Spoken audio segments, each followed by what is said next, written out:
नमस्कार। प्रतिनिधि सभा र प्रदेश सभाको पहिलो चरणको निर्वाचन हिजो सम्पन्न भएको छ। यसको मतगणना दोस्रो चरण 21 गतेको निर्वाचन सम्पन्न भएपछि गर्ने भनिएको छ। निर्वाचनको कुरा गर्ने हो भने 2072 सालमा संविधान जारी भएपछि यो संघीय संसदको प्रदेश सभाको पहिलो निर्वाचन हो।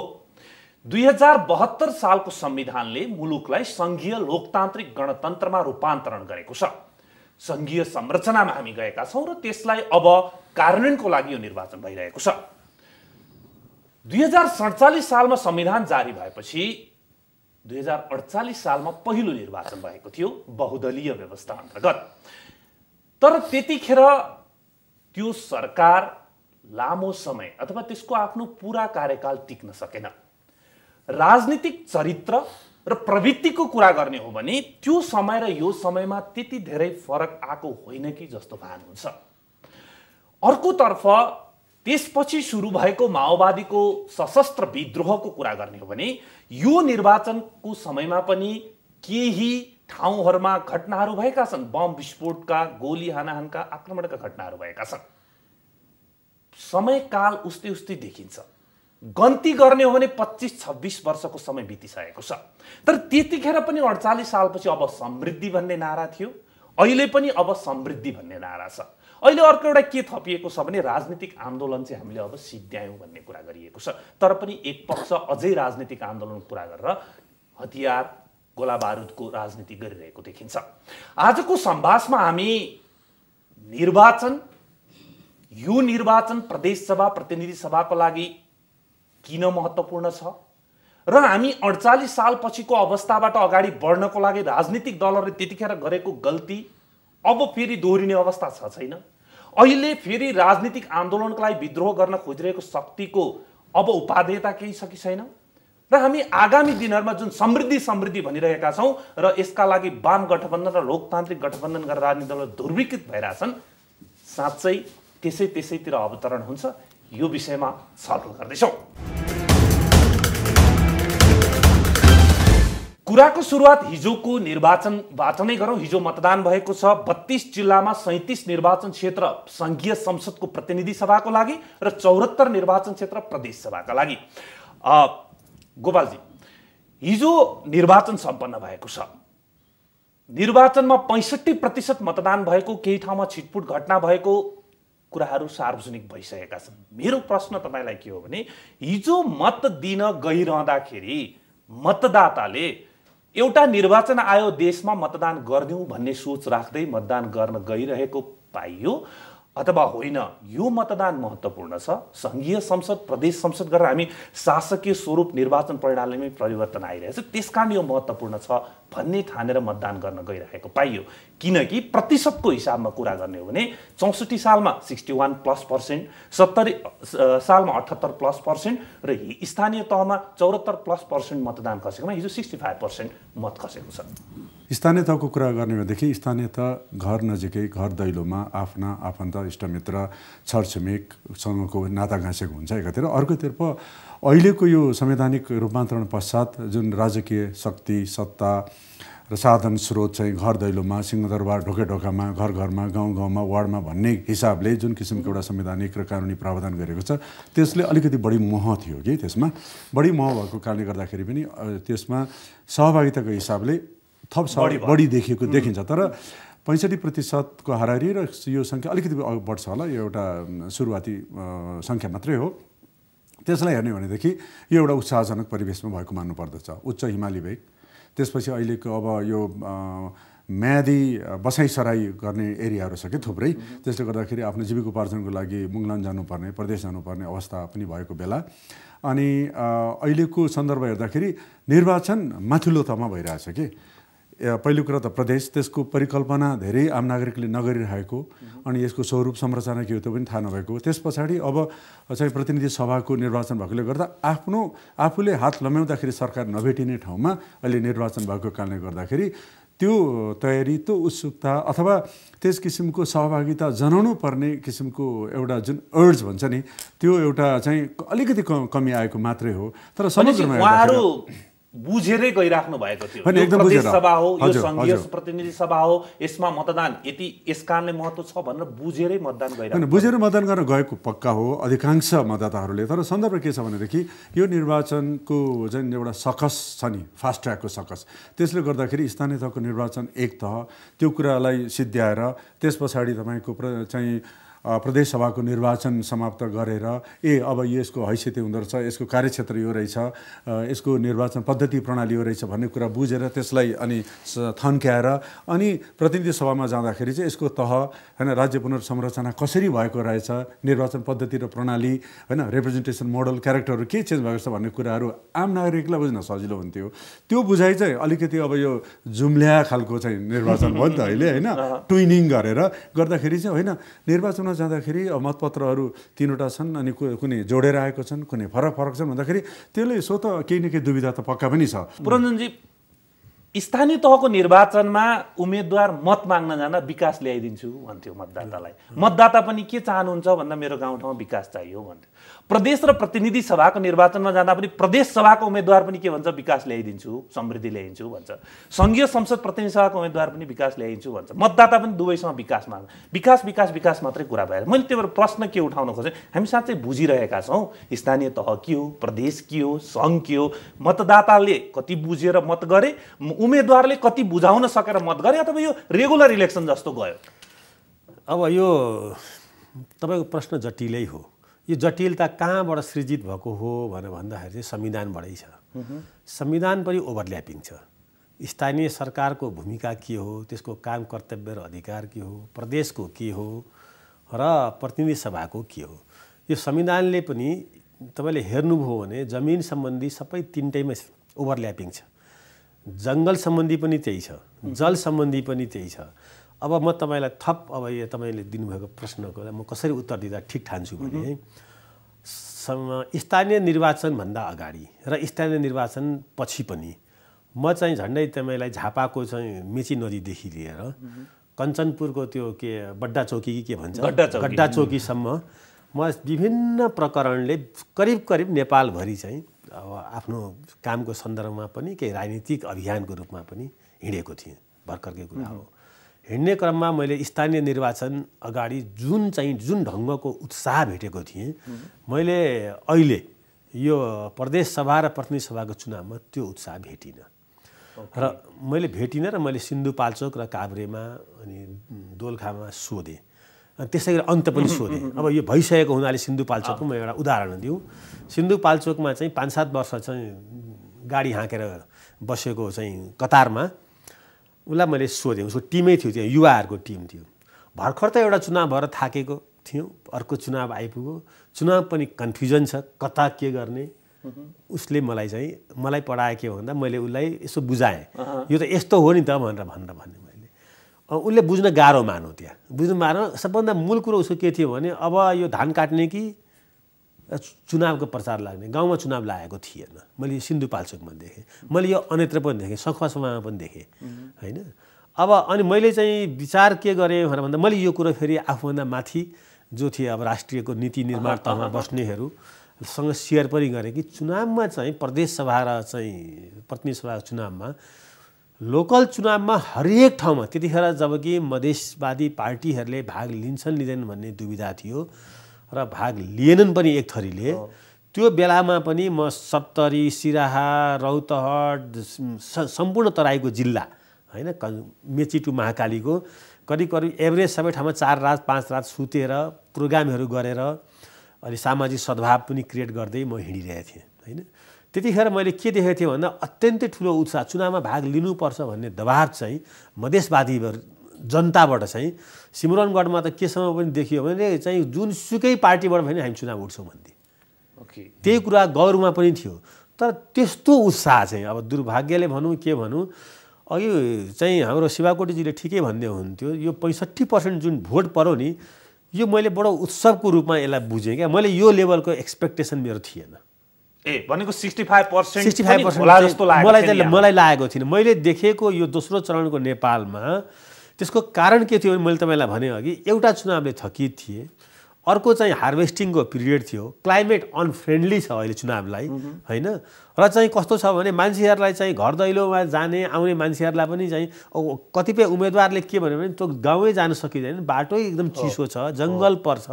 हामी चाहिँ अब उम्मेदवार जान नसकेपछि तपाईँ बुझिहाल्नुहोस् नेपालको निर्वाचन आयोग त पक्कै पुग्दैन चुनावमा भोट देऊ भन्दैछ होइन। निर्वाचन आयोग पुग्ने ठाउँ त अब जोकै हुन्छ होला, त मैले यहाँ केही इक्जाम्पलहरू राखेँ भने त होइन। यतिको निर्वाचन आयोग पङ्गु त मैले अरू सारा इलेक्सनमा म नेपाल घुमिरहेकै छु होइन। अब त्यो भन्दाखेरि घमण्ड गरे जस्तो हुन्छ, नेपालको 75 जिल्लामा पैदल हिँडेछु होइन। निर्वाचनकै सन्दर्भमा राजनीतिक क्याम्पेनकै रूपमा चाहिँ म मात्रै हिँडेको छैन, नरहरि आचार्य पनि हिँडेका छन्, कृष्ण खनाल पनि हिँडेका छन्। हामी एउटा अभियान अन्तर्गत हिँडेको थियौँ र त्यो मेरो निरन्तर छ। मैले के भनेको भने अघि उहाँ म जोइन गर्छु शिवाकोटीसँग, एकदम उहाँले करेक्ट एनालाइसिस गर्नुभयो। यो खालि एउटा चिज उहाँले छोड्नु, म खालि त्यही थपिदिउँ कि यो पहिलो स्थानीय निर्वाचनमा यत्रो मोबिलाइजेसन थियो कि मान्छे थाकेका थिए। थाकेपछि अब त आफ्नो काम गर्छु होला भनेको अर्को दुईवटा जुम्लिया निर्वाचन राम्रो शब्द लाग्यो मलाई। जुम्लिया निर्वाचन भन्नुभयो ब्युटिफुल शब्द हो। जुम्लिया निर्वाचन आयो र यसले कन्फ्युज पनि गरेको छ। अर्को एउटा कन्फ्युजन छ फेरि, उत्साह नभएको कारण म तपाईँलाई भन्छु। हिजोसम्म यो मारकाट गरेर बसिरहेका चाहिँ एकले अर्कालाई आरोप प्रत्यारोप गरिरहेकाहरूको बिचमा प्री पोल एलायन्स भएको छ अहिले होइन। काङ्ग्रेसले हिजोसम्म मतलब रेणु दाहाललाई भोट हाल भनेको थियो चितवनमा। त्यो चितवन पुग्दाखेरि मैले त्यहाँ चाहिँ के भइरहेछ यो चाहिँ हामी चाहिँ एकदम चाहिँ दासै जस्तो भइसक्यो भन्थे होइन। अब एमालेमा पनि त्यही छ। एमालेमा पनि हिजोसम्म एमाले र माओवादीको कैयन घटनाहरू पानी बाराबार थियो। अहिले अचानक चाहिँ फेरि यस्तो कन्फ्युजन छ फेरि यो लेफ्ट एलायन्समा त यो ठाउँमा एउटा प्रचार हँसी हतौडा भएको छ। अब कुन चाहिँ फेरि खर यसो तर्ने बित्तिकै अर्कोतिर सूर्य भइरहेको छ, त्यही मान्छे दुइटै प्रचार गरिरहेको छ। यो कन्फ्युजन पनि धेरै ठुलो छ। यो कन्फ्युजनमा मान्छे विरक्तिएका पनि छन्। मैले अलिकति गोपालजीसँग त्यसो भए 3-4 कारणको कुरा निस्क्यो नि, जस्तै मौसम होइन, त्यसपछि सुरक्षा चुनौती पनि त्यो मान्छे अलिअलि डराएका पनि थियो। यद्यपि सरकारले यसरी त्यसलाई ट्याकल गरेर ल्यायो कि साँच्चै भन्ने हो भने मतदानको दिन अपेक्षाकृत कम भयो घटना होइन, विगत 1 हप्ता अगाडि 1.5 हप्ता अगाडि कुरा। त्यसपछि रोजगारीको समस्या होइन। अर्को चौथो कारण उहाँले पनि उठाउनु भएको छ, अलिकति त्यो थकित भने पनि व्यवस्था। यो 3-4 कारण बराबर प्रतिशतमा छन् अथवा हिजोको मतदानलाई हेर्दा यसले अर्को 21 को मतदानलाई पनि प्रभावित पार्ने छ व्यापक समूह। यो 4 कारणमा बराबर छन् पर्सेन्टेज अथवा कुनै बढी कुनै घटी छ? होइन, समान रूपमा यी 4वटा तत्त्वहरूलाई हेर्न सकिँदैन। त्यसमा मूलभूत रूपमा के छ भनेदेखि पहिलो कुरा चाहिँ नेपाली जनताको अहिलेको लोकतन्त्र, अहिलेको नयाँ संविधान अनि अहिलेको गणतन्त्र को चाहिँ संस्थागत गर्ने एउटा जुन अभियानको चाहिँ एउटा आएको छ नि माहौल, त्यो माहौलमा तपाईँको चाहिँ त्यो निष्ठा चाहिँ राम्ररी नै प्रकट हुने परम्परा देखिने हो कि। त्यसले गर्दाखेरि एकदम विषम परिस्थितिमा पनि हाम्रो शान्ति प्रक्रिया पनि आधारमा धिप्री बालेर चाहिँ शान्ति प्रक्रिया पुरा गर्ने होइन, संविधान लेखनीको पनि आधारमै टुकी बाल्ने खाले हो। त्यसले गर्दाखेरि नेपाली जनताहरूले अलिकति नचाहेर पनि अलिकति वितृष्णा भएर पनि राजनीतिक दलहरूप्रतिको माया सम्मान र त्यो चाहिँ अहिले प्रकट गरेका छन्। मैले अलिकति यसलाई के लाउँ, जस्तै मौसम भन्ने हो भने हिमपात भइरहेको मनाङ मुस्ताङमा झन्डै 80% सम्मको कतिपय स्थानहरूमा मत भएको छ। सुरक्षाको कुरा गर्ने हो भने बिहानसम्म बम पड्किरहेको, एकछिन घुरेर भाग्ने, लाइनमा बस्ने, भाग्ने, फेरि लाइन लागेर मतदान गर्ने पनि अवस्था छ। रोजगारीको कुरा गर्ने हो भने रोजगारीको कारणले हामी विदेशिनु पर्ने समस्या भएका कारणले बाध्यात्मक परिस्थिति हो यो चाहिँ होइन। अर्को अब कामको समय पनि बालिसाली भित्राएर फेरि फर्किने समय भयो। अर्को व्यवस्था भन्ने प्रश्न छ नि, त्यसलाई बुझ्न बुझाउन नसकेर व्यवस्था भएको हो। राजनीतिक दलहरूको चरित्रको कारणले व्यवस्था इग्नोरेन्स बढी पलायो जनतामा अथवा के भइदियो, जसले गर्दा यो चाहिँ किन पनि अलिक बढी जोड दिएको भने सङ्घीय लोकतान्त्रिक गणतन्त्र संस्थागत गर्ने पहिलो निर्वाचन भएकोले मलाई लाग्छ मैले मतदान गर्नु पनि ऐतिहासिक घटना हुन्छ होला मेरै लागि पनि, त्यसकारण जान जरुरी छ भनेर जानुपर्ने हो कि भनेर व्यवस्थाको पर्सेन्ट कति छ? हजुर, एकदम सठिक सवाल यहाँले उठाउनु भएको छ। मूलभूत कुरा के भनेदेखि हाम्रो मुलुकमा हामी नागरिक शिक्षाको कुरा गर्छौँ, निर्वाचन शिक्षाको कुरा गर्छौँ। त्यो चाहिँ हाम्रो जुन बृहत्तर रूपमा 3वटा कुराहरूलाई हेर्नुपर्छ कि दुनियाँमै हामी निर्वाचन शिक्षाको सेरोफेरोमा ल्याएर नागरिक शिक्षामा जोड्दाखेरि एउटा कुरा त यो सिङ्गो लोकतान्त्रिक प्रक्रिया के हो, अनि यो संवैधानिक प्रक्रिया के हो, हैन। अनि त्यसपछि निर्वाचन पद्धति र प्रणाली के हो र यो सङ्क्रमणलाई हामी कसरी अवतरण गराउँदैछौँ र एउटा सार्वभौम नागरिकले यसलाई कसरी बुझेर ऊ चाहिँ आफ्नो विवेक प्रयोग गरेर अनि आफू सुसूचित भएर पूर्ण रूपमा सुसूचित भएर एम्पावर भएर भन्छ नि हैन, त्यो शक्ति सम्पन्न भएर अनि मात्रै ऊ मतदान केन्द्रमा जान्छ के। अनि त्यहाँ गएर उसले आफ्नो चाहिँ सार्वभौम अधिकारलाई त्यो मतपेटिकामा खसाउँछ मतपत्र मार्फत। त्यो कुरालाई व्यवस्था गरिएको छ। पहिलो कुरा राज्यको निकायबाट निर्वाचन आयोगबाट निर्वाचनको मतदाताको सूचनामा मात्रै केन्द्रित गरिएको छ क्या। अन्तिम दिनमा गएर कसरी लाइन लाग्ने, कस्तो किसिमको मतपत्र हुन्छन् र कसरी छापान्ने कुरा त्यो पनि अपूर्ण छ। मतदाता शिक्षा भनेको त्यति मात्रै छ अहिले। त्यसो गर्दाखेरि एउटा सशक्त नागरिक, एउटा पूर्ण रूपमा सुसूचित नागरिक तय गर्ने हो नि त हैन। यो मुलुकको लागि हैन, यो मुलुकको हामी गणतन्त्रको संस्थागत गर्ने कुरा गर्छौँ हैन। अब यो लोकतन्त्रको नयाँ अभ्युदयको कुरा गर्दैछौँ हामी। अब त्यसपछि चाहिँ आवधिक निर्वाचनको कुरा गर्दैछौँ, समृद्धिको कुरा गर्दैछौँ भनेपछि अब सधैँ हामी पीडा सङ्क्रमण हैन, जहिले पनि तपाईँको चाहिँ एक आपसमा रिझाउने राजनीति, सहमतिको राजनीति, खुसामतीको राजनीति मात्रै गर्ने कुरा होइन नि त। त्यो कुरालाई लिएर निर्वाचन शिक्षा प्रचार प्रसार गरेको खण्डमा अनि मेरो यो हैसियत रहेछ, एउटा स्वतन्त्र नागरिकको यो हैसियत रहेछ, मेरो सार्वभौम अधिकार यो रहेछ, यसरी चाहिँ म आज मतपत्र मेरो हातमा पर्दैछ, त्यो मेरो सार्वभौम अधिकार हो। मैले इच्छाएको रोजेको चुनेको व्यक्तिले भोलि मलाई शासन गर्छ र त्यो शासन गर्ने व्यक्ति असल शासन गर्ने खालको हुनुपर्दछ भन्ने मान्यता लिएर जानुपर्छ क्या।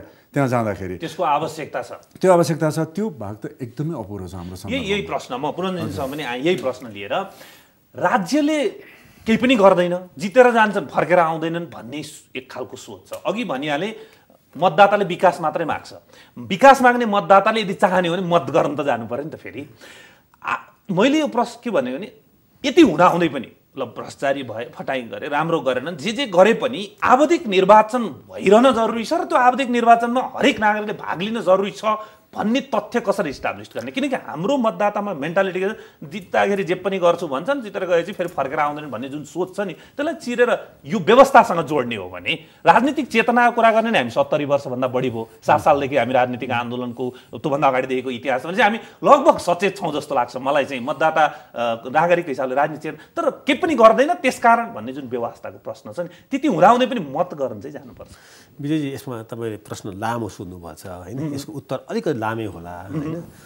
लामो उत्तरमा पहिलो म तपाईँलाई के भनौँ भने यसपालि म भोट हाल्छु भनेर फोटो खिच्नेहरू मध्ये फोटो खिच्न त गए नि, त्यति मध्येको यो 65% हो होइन। फोटो नखिच्ने ठुलो जमात, युवा जमात त्यो छुटिनिसकेको छ, त्यो छुटिसकेको छ है। यो 65% के को जनसङ्ख्याको होइन, फोटो खिच्न गएको 65% हो यो परिचय पत्र लिने मतदाता। त्यस कारणले चाहिँ अब यसलाई पछि थप एनालाइसिस गर्नुलाई एउटा कुरा त्यो दिमागमा हेक्का राख्नुपर्छ।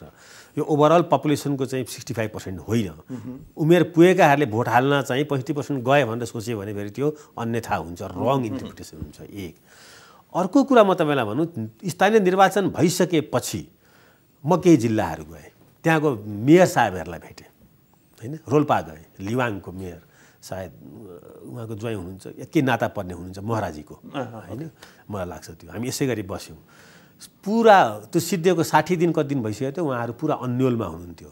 स्थानीय ऐन पनि पास भएको थिएन, बाहिर जनताहरू चाहिँ बग्राम चाहिँ त्यो समस्या लिएर बसिरहेका थिए।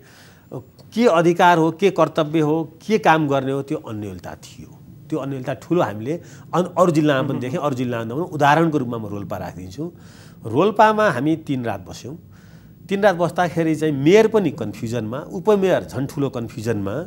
जनताहरू चाहिँ अब समस्या समाधानको लागि, विकासको लागि पनि, दैनिक समस्या समाधानको लागि कहाँ जाने। अब हिजोको जिल्ला शिक्षा अधिकारी एजिटी छँदैछ, त्यो सबै संविधान त यता आउनुपर्ने हो। हिजोको पशु कार्यालय चाहिँ जिल्लामा छँदैछ, त्यो यता आउनुपर्ने हो। एक्चुअली हामी त्यही हेर्न भनेर गएको थियौँ। हाम्रो उद्देश्य पनि के थियो भने पोस्ट स्थानीय निर्वाचन चाहिँ कसरी चाहिँ निर्वाचित संस्थाहरू रन गरिरहेका छन् भनेर म र कृष्ण खनाल यहाँबाट हेर्नै भनेर गएको हो। जाँदा हामी जिल्लाराम पऱ्यौँ। सौभाग्यले भनौँ दुर्भाग्यले भनौँ, त्यहाँ निर्वाचनको चाहिँ त्यो जुन कार्यकारिणी प्रमुख हुनुहुन्थ्यो कर्मचारी एकजना, बडो मिलनसार हुनुहुन्थ्यो। उहाँले एउटा यत्रो ढट्टा चाहिँ निर्देशिका पाउनु भएको रहेछ, 150-200 पेज होइन। अब त्यो चिज फेरि चाहिँ मेयरसम्म नपुगेको रहेछ। ओके, हेर्नुहोस् है त, मतलब भनेको के भने तपाईँले अहिले भन्नुभयो नि चुनावमा भोट किन या चुनावमा वितृष्णाहरू भनेको के भने हाम्रो खालि पोलिटिकल प्रोसेस त एक ढङ्गले कन्स्टिट्युसनले प्रिन्सिपल गाइडलाइन गरेछ, एक्सर्साइजहरू हामी गरिरहेका छौँ, तर त्यसलाई ब्याकअप गरेर राज्यका संयन्त्रहरू हुन् नि, त्यो राज्यका संयन्त्रहरू ती एपार्टसहरू के छन् भने तिनीहरूको चाहिँ यति स्लो पेस छ या तिनीहरूको चाहिँ बिचमा यति कोअर्डिनेसनको कमी छ नि, अब त्यत्रो ढट्टा बनाएर पठाए, मलाई लाग्छ कुनै डोनरकै सहयोगमा बनेको होला त्यो पनि, त्यसको चाहिँ 20-22 दिनपछि फेरि चाहिँ स्थानीय चाहिँ ऐन पास भयो। हेर्नुहोस्, अब त्यत्रो मेहनत गरेर पठाए, त्यो पन्ना पनि पल्टाउनु पाएको छैन, त्यो भइसक्यो भने 2 पेजको पनि पठाउन सकिन्थ्यो होला। भनेको मतलब काठमाडौँमा अझै पनि समस्याहरू छन् यो सबै निर्वाचनलाई लिएर।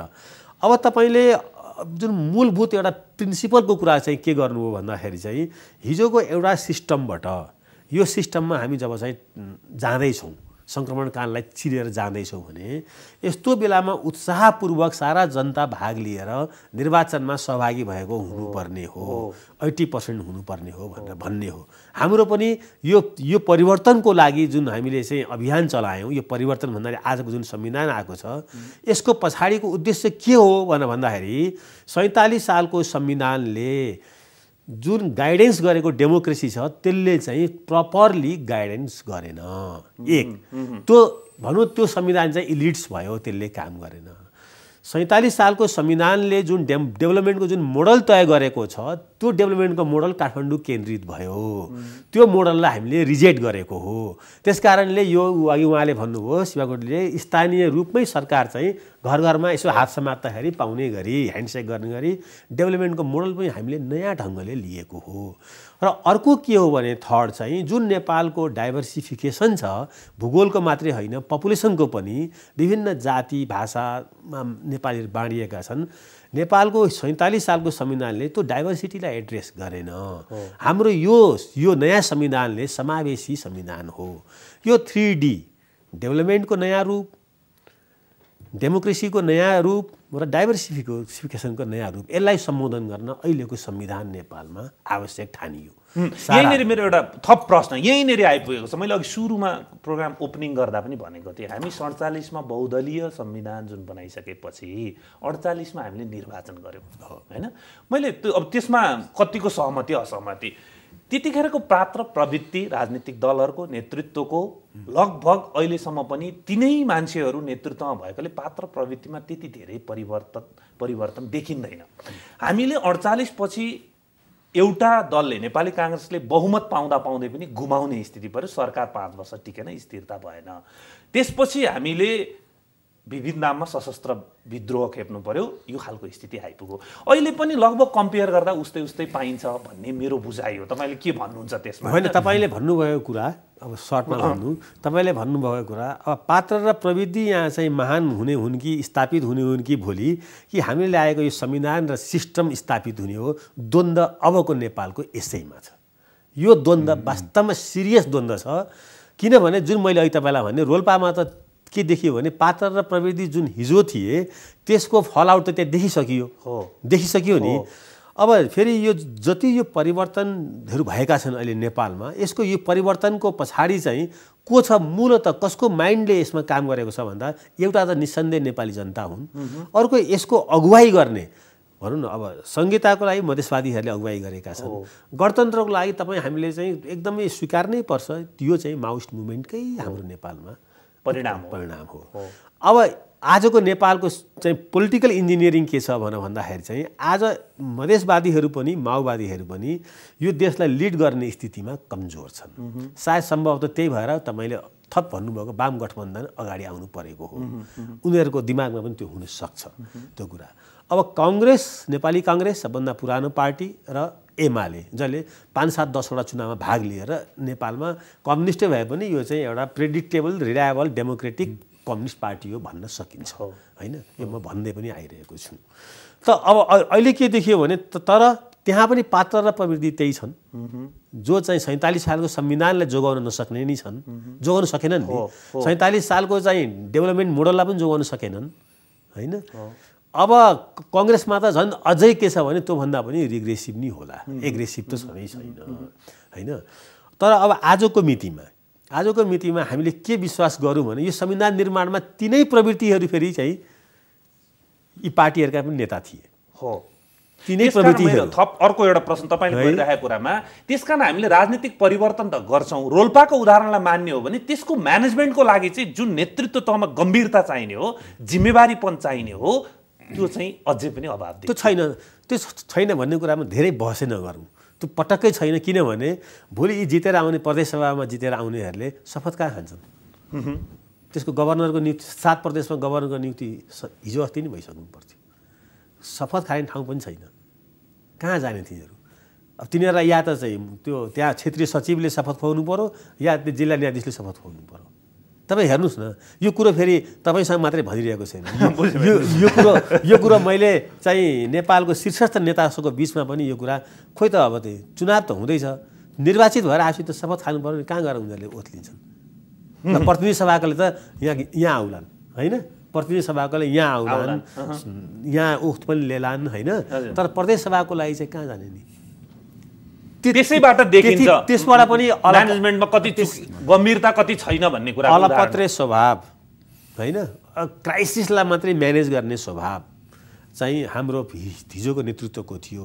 तर क्राइसिस यसरी चाहिँ माउन्ट गर्दो रहेछ कि अगाडि बढ्दो रहेछ कि सिस्टम नै फ्याँकिदियो नि हिजो त। हो, सिस्टम नै फ्याँकिदियो। म एकचोटि गोपालजीसँग अब यति हुँदाहुँदै पनि मेरो प्रश्न चाहिँ लगातार यति हुँदाहुँदै पनि ल म्यानेजमेन्ट गर्न सकेन, दलहरूको के हुँदाहुँदै पनि हामी फेरि बहुलवाद र बहुदलीय व्यवस्थामा विश्वास गर्छौँ र राजनीतिको उच्चतम सङ्घीय लोकतान्त्रिक गणतन्त्रमा हामीले आइपुगिसकेपछि लगभग अब थप राजनीतिक आन्दोलन आवश्यक छैन होला भन्ने मेरो बुझाइ हो। त्यति भइसकेपछि पनि यति हुँदाहुँदै पनि देशमा आवधिक निर्वाचन ग्यारेन्टी गरिनुपर्छ, हुनैपर्छ र त्यो निर्वाचनमा हरेकले उत्साहपूर्ण रूपमा 100% सहभागिता जनाउनै पर्छ भन्न मिल्छ होला नि?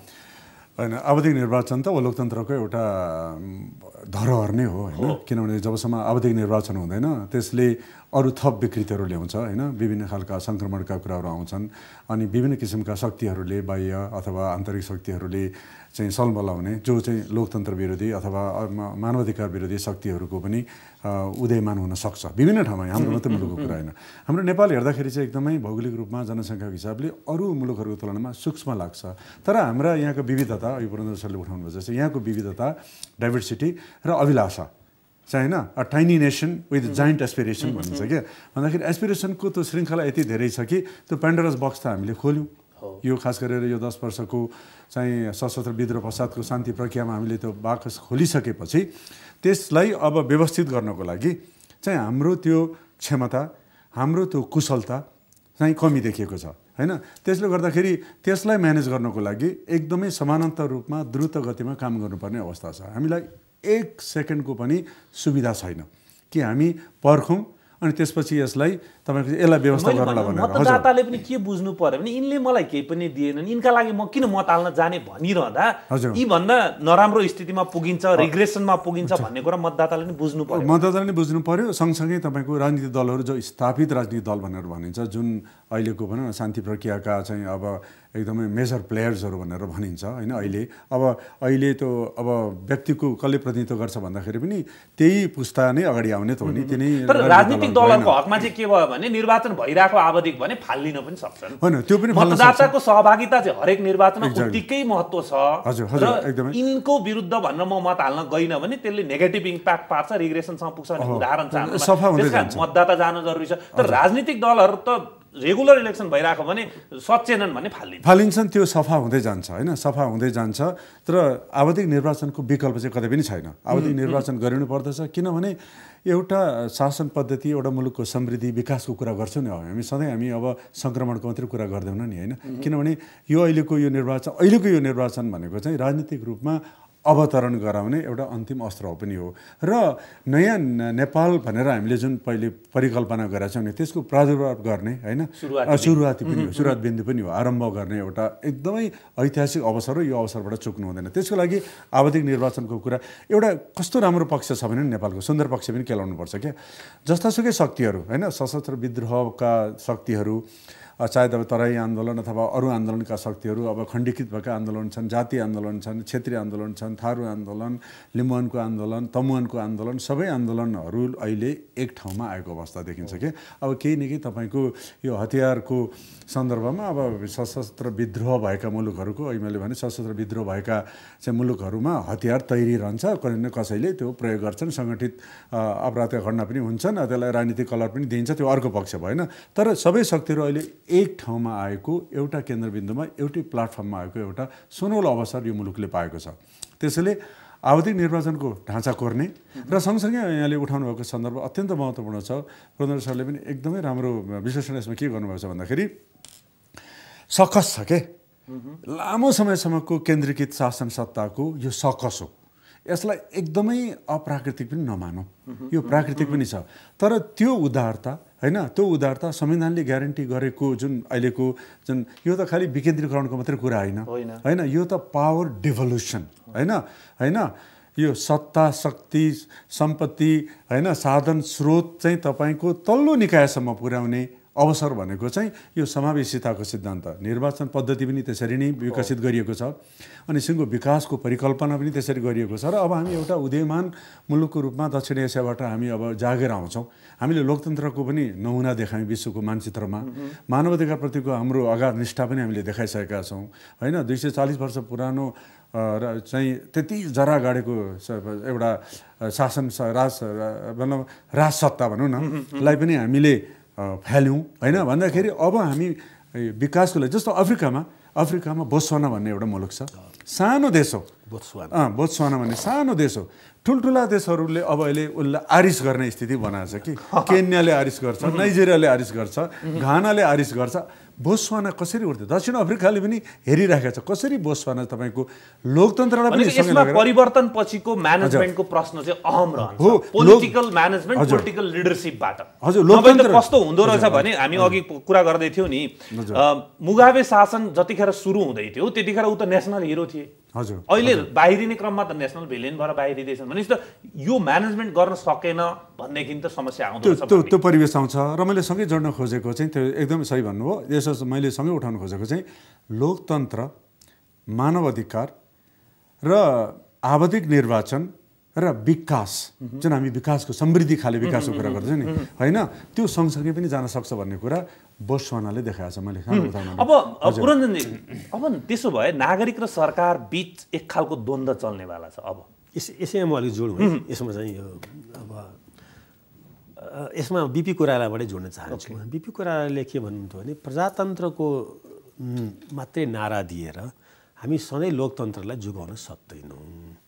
यो चाहिँ त्यसपछि चाहिँ अब हामी त अलिक फुचे थियौँ त्यसपछि चाहिँ त्यहाँ एउटा कवितै जन्मियो, भोको पेटको क्रन्दन, नाङ्गो आङको चित्कार, समाजवाद चाहिन्छ भन्ने एउटा हामी बडो फलाक्तै आफ्नो चाहिँ भनौँ न युवाकालमा चाहिँ विराटनगरको सडक गल्लीहरूमा हिँडेका थियौँ।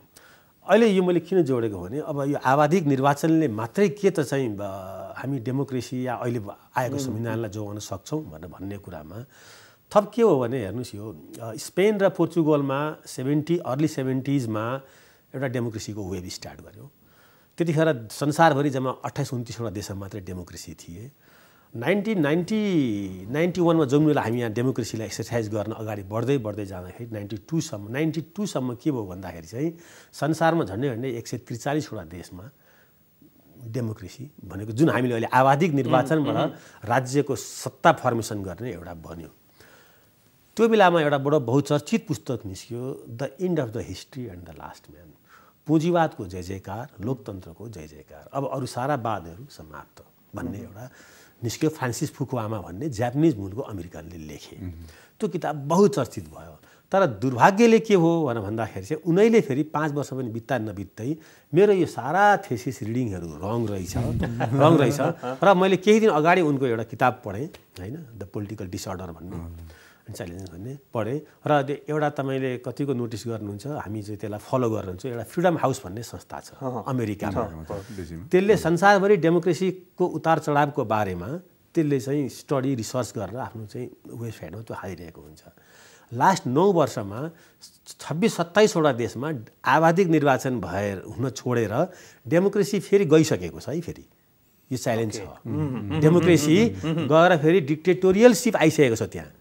र नेपाल त्यो थ्रेटमा छैन भन्ने कुरा चाहिँ सोचेका छन्। तपाईले भन्नु अहिले हामी कुरा गर्दाखेरि यहाँका नेताहरूले भने संसारमा चलेकै हावा नेपालमा पनि चल्ने हो।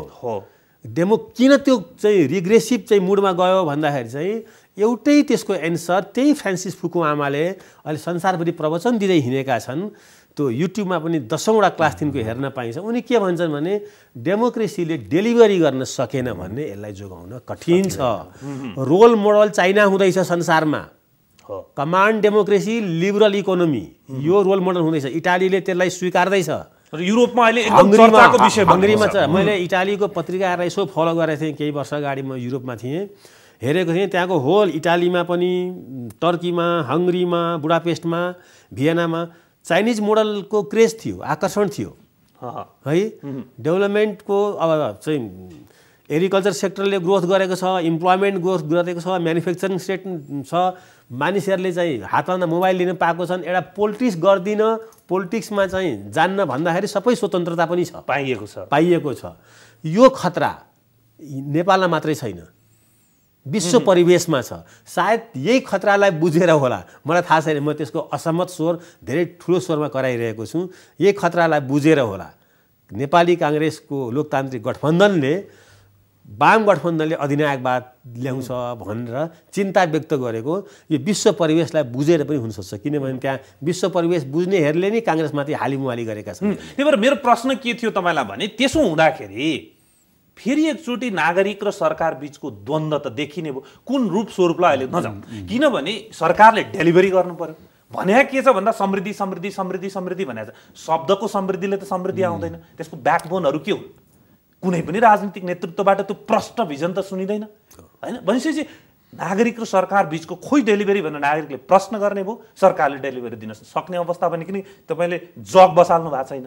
भनेपछि एकचोटि राम्रोसँग द्वन्द्व त हुने भएन होइन। द्वन्द्व हुँदैन भनेर त्यसलाई चाहिँ हामीले चाहिँ नेग्लेक्ट गर्न सक्दैनौँ। द्वन्द्वको चाहिँ सम्भावना समाज विज्ञान र राजनीति विज्ञान चाहिँ स्ट्याटिक हुँदैन। हेर्नुहोस्, यो दुईटाको बिचमा समाज अगाडि बढ्ने, राजनीति चाहिँ रिग्रेसिभ पछाडि बस्ने, राजनीतिले समाज विज्ञानलाई नबुझ्ने हो भने यो कार्ल मार्क्सको थ्योरी छ भने चाहिँ त्यो द्वन्द्व त असम्भावी छ।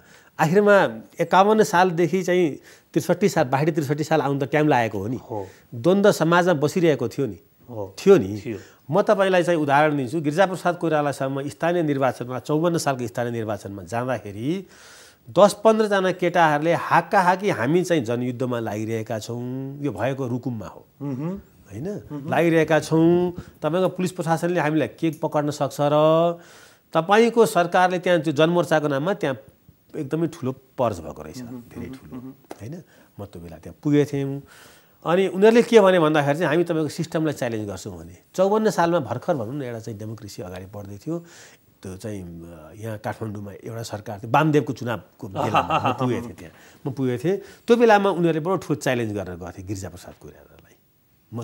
मेरो त्यही प्रश्न दोहोऱ्याउँछु, यस्ता च्यालेन्जहरू चाहिँ कहाँबाट आउँदछन् भने मैले उनीहरूलाई सोधेको छु। त्यहाँ मैले उनीहरूसँग इन्टरभ्यू लिएको छु, सायद मेरो टेपमा होला त्यो इन्टरभ्यू लिएको। उनीहरूले के भन्यो भने यहाँ त हामीलाई चाहिँ कि त पुलिसले देखो कि चाहिँ माओवादी भन्छ, लखेड छ, स्टेट चाहिँ यो ढङ्गले गइरहेको छ, फेरि केही काम छैन, कहाँ लाग्ने, कमसेकम त्यहाँ बन्दुक बोक्ने काम त पाइन्छ भन्ने खालको मनस्थिति थियो। सबभन्दा ठुलो बमसेल कुनै पनि सिस्टम तपाईँ आदर्श राम राज्य जुन भनिन्छ त्यो पनि ल्याउनुहोस्, तर त्यो देश जहाँ युवा बेरोजगार छन् त्यहाँ कुनै पनि सिस्टमलाई तहस नहस पारिदिन्छ। हो त्यो मेरो प्रश्न। त्यही भएर आजको मितिमा मैले जोड्न खोजिरहेको छु अघिदेखि चाहिँ, अब एउटा शक्ति देखियो हामी कहाँ, यो निर्वाचन आइपुग्दाखेरि चाहिँ गोला बारुद बम बोकेर हिँड्ने, गोली पड्काउने शक्ति देखियो। अब यसको त्यही 48 सालको त्यतिखेरको त्यो माओवादी भनौँ अथवा त्यो र अहिलेको यो विप्लव भनेर जुन किसिमको समूह लागिरहेको छ, यसको वजन तह अगाडि बढ्न सक्ने र त्यसलाई बढाउने फ्याक्टर के हुनसक्छ? मेजर फ्याक्टर बन्ने सरकारले गर्ने, जनतासँग कसरी कनेक्ट गर्छ,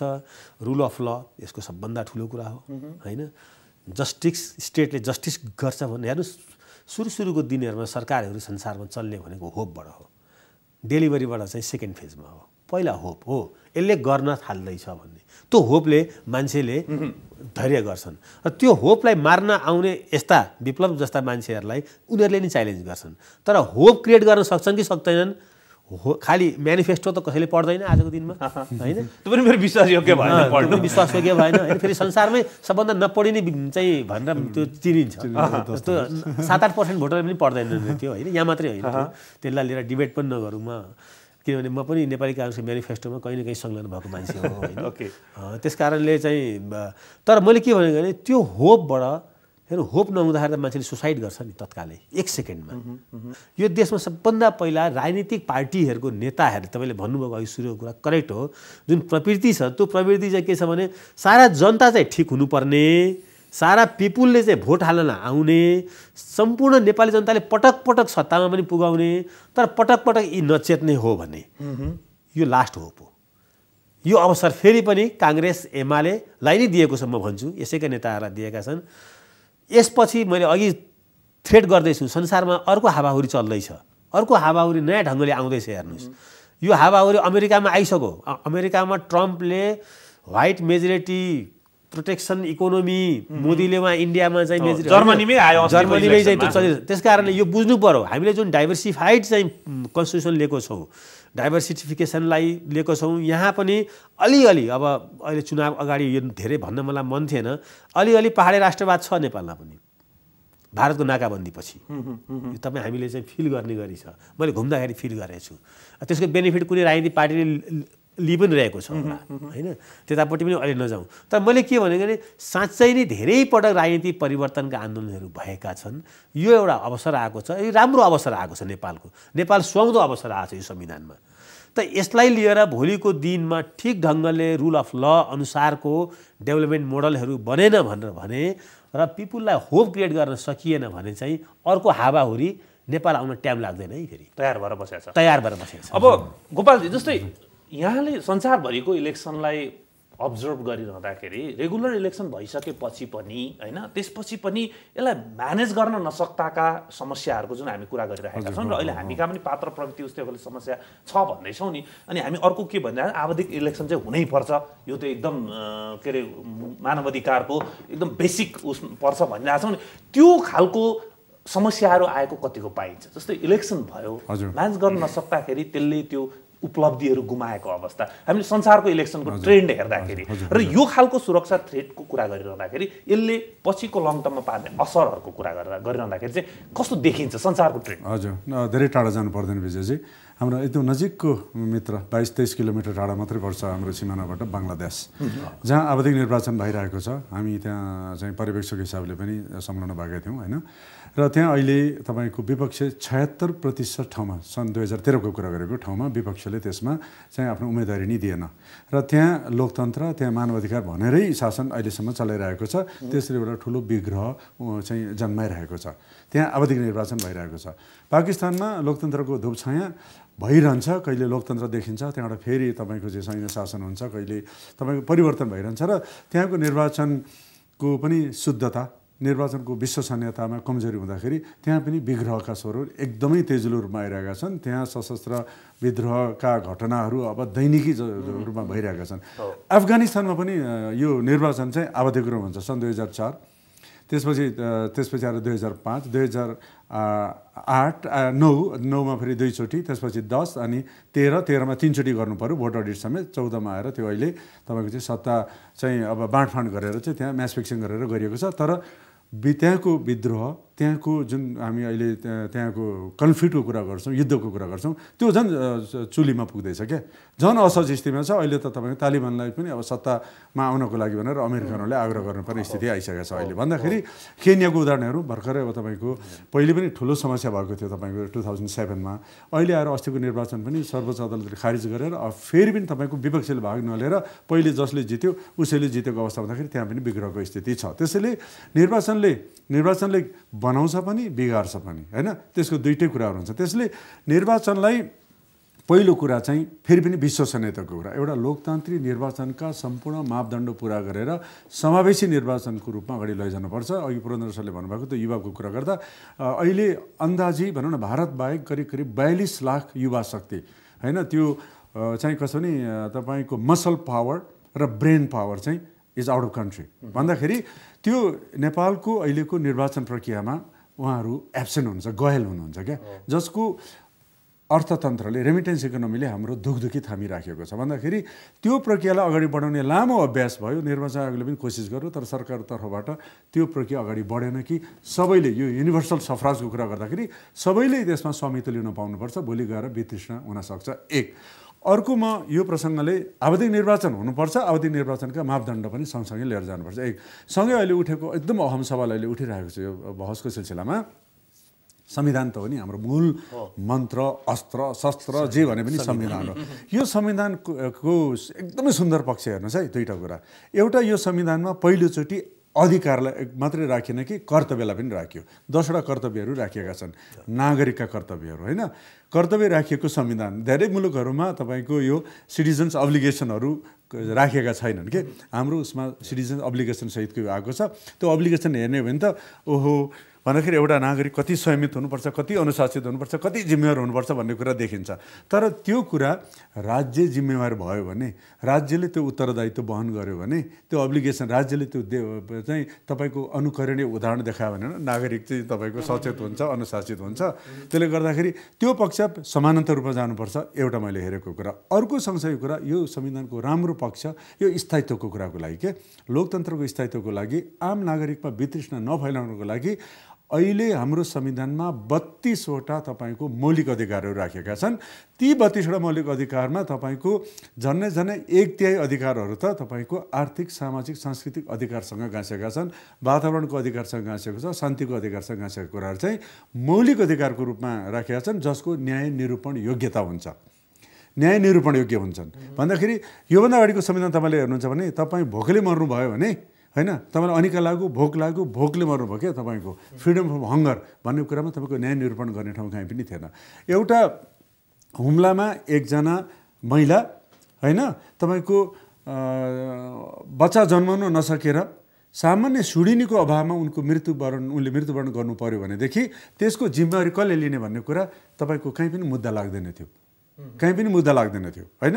नुन चिनी पानी खान नपाएर एउटा बच्चा मर्यो भने होइन, एउटा शिशु मर्यो भनेदेखि त्यसको न्याय खोज्न जाने बाटो कहीँ पनि थिएन नि त। अहिले बाटो खोलेको छ, संविधान मार्फत डकुमेन्टेसन गरिराखेका छन्, बाटो खोलेको छ। मैले भन्नु खोजेको बाटो खोलेको छ, त्यसलाई न्याय निरूपण योग्य बनाउनेको लागि भने दुईटै अधिकार हो, नागरिक तथा राजनीतिक अधिकारको सँगसँगै समानान्तर रूपमा आर्थिक, सामाजिक, सांस्कृतिक अधिकारहरूलाई न्याय निरूपण योग्यताको कसीमा राखेर समानान्तर लग्यो भने भोलि गएर तपाईँको खानाबाटै सुरु हुने हो नि त। अहिले वाम गठबन्धन र लोकतान्त्रिक गठबन्धन भन्न लाग्यो। वाम गठबन्धनको तर्क के रह्यो भन्दा स्थिर सरकारको लागि, लोकतान्त्रिक गठबन्धन त्यसको प्रतिक्रिया स्वरूप आइरहेको छ, त्यसले अधिनायकवाद जन्माउँछ, त्यसलाईबाट लोकतन्त्र, प्रजातन्त्र के बचाउनको लागि भनिराखिएको छ।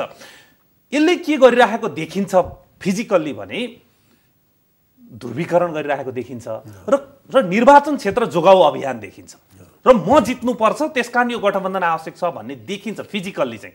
र यसको असर कहाँसम्म परिसक्यो भने हाम्रो अब देशमा बुद्धिजीवी पनि वाम र लोकतान्त्रिक भनेर छुट्टिने स्थितिमा पुग्यो। जब प्रोफेसनलहरू यसरी विभाजित हुन्छन्, जो समग्र एउटै ठाउँमा इफोर्ट दिनुपर्ने ठाउँमा राजनीतिक ध्रुवीकरण सँगसँगै यसले पक्कै पनि सकारात्मक भन्दा नकारात्मक असर पाइरहेको छ। के यो तर्क सही हो? स्थिर सरकारको लागि वाम गठबन्धन र अधिनायकवाद आउँछ त्यसको विरुद्धमा लोकतान्त्रिक गठबन्धन, सत्यता कति प्रतिशत छ? वाम गठबन्धन चाहिँ प्री इलेक्सन गठबन्धन हो, अघि यहाँले भन्नु यो सुन्दर गठबन्धन भन्छु म हेर्नु। यसले अधिनायकवाद ल्याउँछ भनेर भन्ने कुरालाई जस्तो व्यक्तिगत रूपमा म पत्याउँदिनँ। मैले अघि नेपाली काङ्ग्रेसको म्यानिफेस्टोमा यो कुरो छ, त्यो कुरो मैले विश्व रङ्गमञ्चमा खेलिएको देखिएको बडा तर्सिएर पनि आएको हुनसक्छ होला भनेर मैले भने।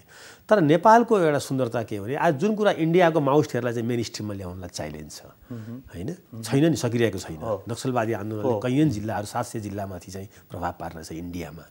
नेपालमा वाम गठबन्धनको पृष्ठभूमि गणेशमान सिंहले तयार गरिदिनु भएको 46 सालको जनआन्दोलनमा। तिमीहरू एक भएर आओ, कोसँग वार्ता गर्ने, कोसँग कारगत एकता गर्ने, तिमीहरू पहिला कम्युनिस्टहरू वामहरू एक भएर आओ भनेर गणेशमानजीको इनिसिएसनमा भएको। बिपी कोइरालाले पुष्पलाललाई तपाईँ मेरो राजनीतिक दस्तावेज मान्नुहोस्, म तपाईँको आर्थिक दस्तावेजमा आँखा चिम्लेर सही गर्छु भनेको हो। नेपालको राजनीतिक कल्चर यो हो। यहाँबाट हामी यहाँसम्म आइसकेको हो। गिरिजाप्रसाद कोइराला त कम्युनिस्ट विरोधी नै हो नि, तर उहाँले माओवादीहरूलाई मेन स्ट्रिममा ल्याउनु भयो। 7 बुँदे 12 बुँदे अनेक बुँदेहरू भए।